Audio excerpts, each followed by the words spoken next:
নমস্কার, নিউজ প্রাইমে আপনাদের স্বাগত। আমি সঞ্জয় রয়েছি আপনাদের সাথে। প্রভু জগন্নাথ দেবের স্নানযাত্রা দিয়ে যেমন উৎসবের সূচনা হলো, ঠিক তেমনি আর 100 দিন বাকি পুজোর, বাঙালির শ্রেষ্ঠ উৎসব শারদোৎসব। আজ এক ট্রেলার লঞ্চ হতে চলেছে আসন্ন ছায়াছবি হেমন্তের অপরাহ্ন, তার ট্রেলার লঞ্চ। সঙ্গে পেয়ে গেছি এই ছবির পরিচালক, জাতীয় পুরস্কারপ্রাপ্ত অশোক বিশ্বনাথনকে। কথা বলে নেবো তার সাথে। অশোকবাবু, প্রথমে তো নিউজ প্রাইমে আপনাকে স্বাগত।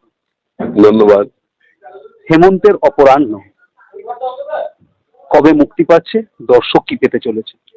এই জুলাই মাসেই মুক্তি পাচ্ছে, সম্ভবত 12ই জুলাই। এবং এই ছবিতে আমরা একটা ক্ষেত্রকে তুলে ধরার চেষ্টা করেছি, যেটা খুব সচরাচর আমরা চলচ্চিত্রে অন্তত দেখি না। কিছু ছবিতে এসেছে কিন্তু সেইভাবে আসেনি। এটা হচ্ছে নাট্য জগৎ, এবং আমাদের শহরের নাট্য জগৎ নয়, মফস্বলের নাট্য জগৎ। তো সেই নাট্য জগৎ নিয়ে আমার ছবি, এবং একজন অকৃতদার একাকী মানুষ, তিনি অবসরপ্রাপ্ত, তার জীবন কিভাবে এই নাটকের সঙ্গে অদ্ভুতভাবে মিশে যাচ্ছে, জীবনটাই নাটক হয়ে যাচ্ছে, সেটাই হচ্ছে মূল প্রতিপাদ্য বিষয়। অর্থাৎ যে গ্রুপ থিয়েটার গুলো ছড়িয়ে আছে বিভিন্ন মফস্বল এরিয়াতে, সেই গ্রুপ থিয়েটারের যে অব্যক্ত বেদনা, অব্যক্ত চাহিদা, সেগুলোকে এই ছবিতে তুলে ধরার চেষ্টা করা হয়েছে। এবং নাটকের সাথে জীবনের যে একটা পরিপূরক মিলন ক্ষেত্র বলা যেতে পারে এই হেমন্তের অপরাহ্ন। নামটা এই ধরনের কেন? হেমন্ত যেটা বছরের শেষের দিকে আসে, ঠিক শীতকাল নয়, শীতকালের আগে, একজন প্রৌঢ় মানুষের সঙ্গে আমি হেমন্তের একটা তুলনামূলক বিচার করেছি। জীবন সায়ান্নে চলে এসেছে, তাই হেমন্ত। কিন্তু অপরাহ্ন মানে দুপুর বেলা, তার মধ্যে একটু রোদ আছে, একটু গ্রীষ্মের ছোঁয়া হয়তো থাকতেও পারে সেই দুপুরে, একটু আনন্দ আছে, সে আনন্দ আমার ছবিতে আছে, তাই হেমন্তের অপরাহ্ন। অশোকবাবু, আপনি তো চলচ্চিত্র জগতের সাথে দীর্ঘদিন ধরে যুক্ত এবং শেখানোর কাজও করেন।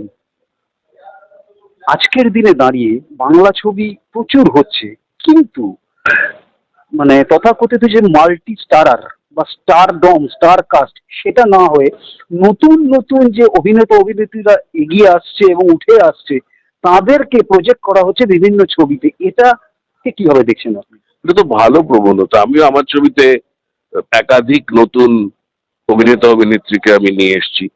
যিনি অবসরপ্রাপ্ত মানুষ, বয়স্ক, তিনিও নতুন, সত্যপ্রিয় মুখোপাধ্যায়। কিংবা আমার মেয়ে এটাতে অভিনয় করেছে কেন্দ্র চরিত্রে, অনুষা। এখন অনেক ছবিতেই কাজ করছে, কিন্তু এটাতে অনুষা পাপিয়া নামক একটি চরিত্রে অবতীর্ণ হয়েছে। ঋতব্রত অনেক ছবিতে কাজ করে, সে আছে।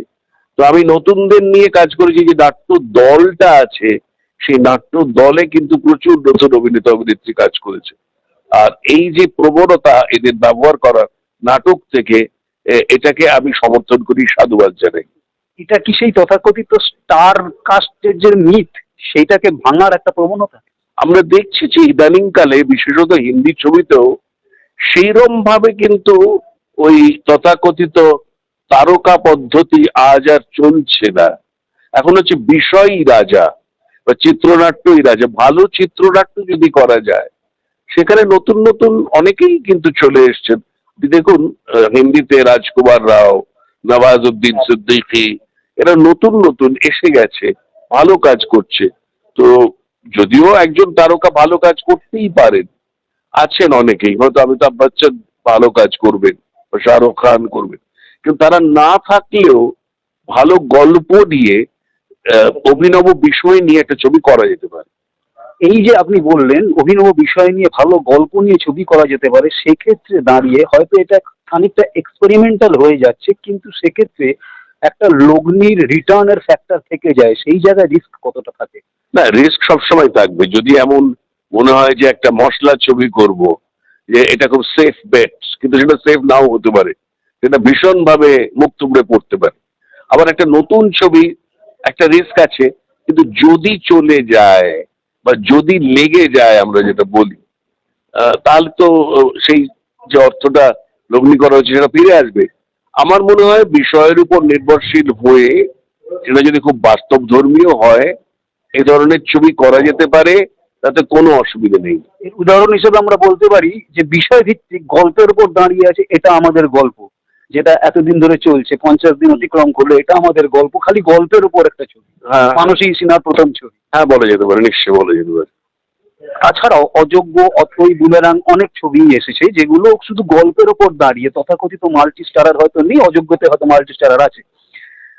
এখান থেকে আমার শেষ প্রশ্ন, আপনার মেয়ে অনুষা এই ছবিতে মানে ভালো একটা বড় লিডিং ক্যারেক্টারে আছে, মেয়েরকে নিয়ে প্রথম এই যে পরিচালনার কতটা টেনশন হচ্ছে? না, এর আগে তো আমি কাজ করেছি ওর সঙ্গে, একটা ছবি করেছি অন্ধকারে আলো, যেটা মুক্তি পাবে, সেটাতেও অভিনয় করেছে ও, সেখানে আমিও অভিনয় করেছি, ও অভিনয় করেছে, এটাতেও তাই। আম, আমার সেরকম কোনো স্নায়ুর চাপ হচ্ছে না, কারণ ও নাটক থেকে এসেছে, প্রচুর নাটক করেছে এর আগে, এবং তারপরে আমার সঙ্গেও কাজ করেছে বিভিন্ন জায়গায়। আমি যেটা বললাম, অন্ধকারে আলোতে করেছে, এখন এটাতে করছে হেমন্তের অপরাহ্ন।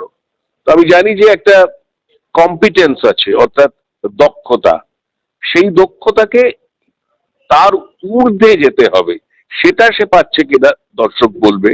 আমার আশা আছে যে মানুষজনের ভালো লাগবে। হেমন্তের অপরাহ্ন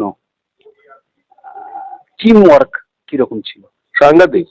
আমাদের যিনি চিত্রগ্রাহক ছিলেন, জয়দীপ ভৌমিক, রঞ্জন পালিতের শিষ্য, নানান নতুন ভাবে আলো প্রয়োগ করেছেন।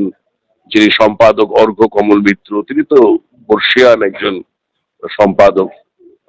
ধনী কাজ করেছেন আব্দুল রাজ্জাক, সুজয় দাস, এবং অন্যান্য যারা আমার সহকারী, কমল রায়, এরা সবাই কাজ করেছেন একসঙ্গে, এবং চিত্রনাট্যে অনেকেই সহযোগিতা করেছেন।